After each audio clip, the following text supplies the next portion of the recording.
Hello বন্ধুরা, Bengali spice চ্যানেলে তোমাদের সবাইকে স্বাগত জানাই।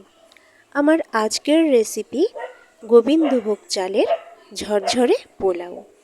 এই পোলাও কিভাবে খুব ঝরঝরে হবে সেটাই আজকে তোমাদের সাথে শেয়ার করব।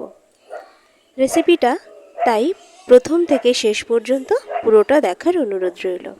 তাহলে চলো শুরু করি।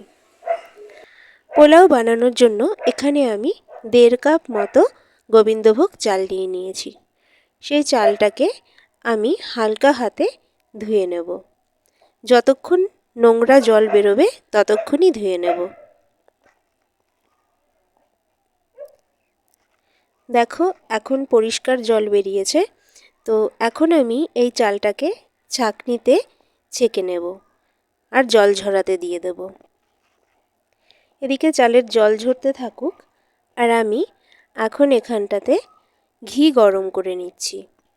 ঘিটা যেহেতু জমাট বাঁধা আছে তাই এটা গরম করে নিচ্ছি। ঘি গরম করে ঠান্ডা করে নিয়ে তাতে দিয়ে দেব হলুদ। ঘিয়ের ভেতরে হলুদটা দিলে ঘিয়ের সাথে ভালো মিশে যাবে, আমার চালে মাখাতেও সুবিধে হবে। আর ঘিয়ের ভেতরে হলুদ দেওয়ার কারণে হলুদের গন্ধটাও কমে যাবে। তো এবার ঘিয়ের সাথে হলুদটা ভালোভাবে মিশিয়ে নিচ্ছি।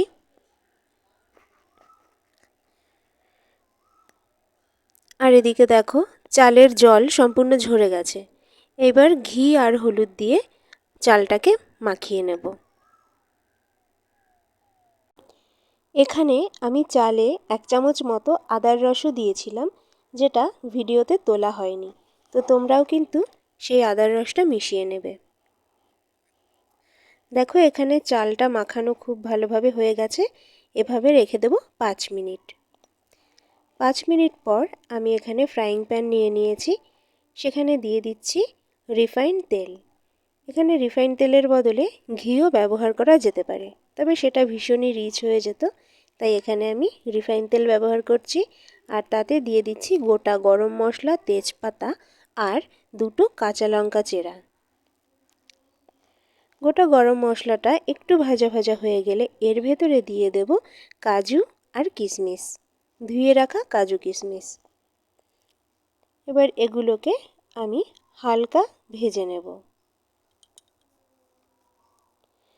কাজু কিশমিশ হালকা ভেজে নেওয়ার পরে এর সাথে মিশিয়ে দিচ্ছি মেখে রাখা গোবিন্দভোগ চাল।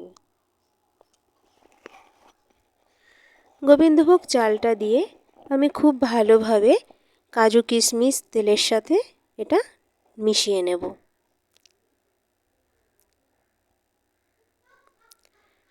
এই রেসিপিটি যদি তোমাদের ভালো লাগে তাহলে লাইক, কমেন্ট, শেয়ার করো আর সাবস্ক্রাইব করে চ্যানেলের পাশে থেকো।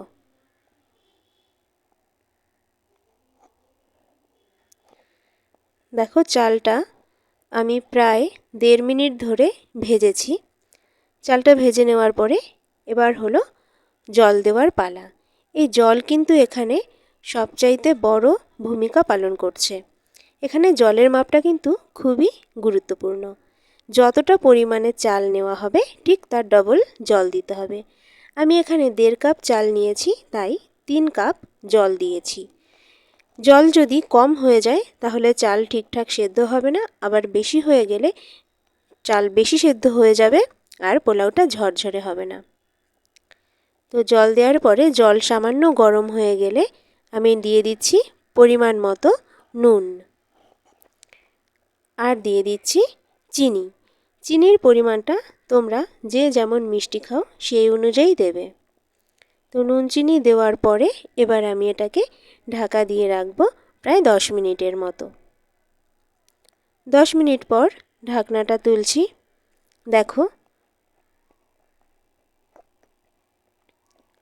চালটা খুব ভালোভাবে সেদ্ধ হয়ে গেছে আর পোলাওটা কতটা ঝরঝরে হয়েছে। এখনই এতটা ঝরঝরে, ঠান্ডা হয়ে গেলে এটা আরও বেশি ঝরঝরে হয়ে যাবে। তাহলে দেখতেই পেলে কিভাবে কতটা সহজে আর তাড়াতাড়ি এই পোলাওটা রান্না করা যায়।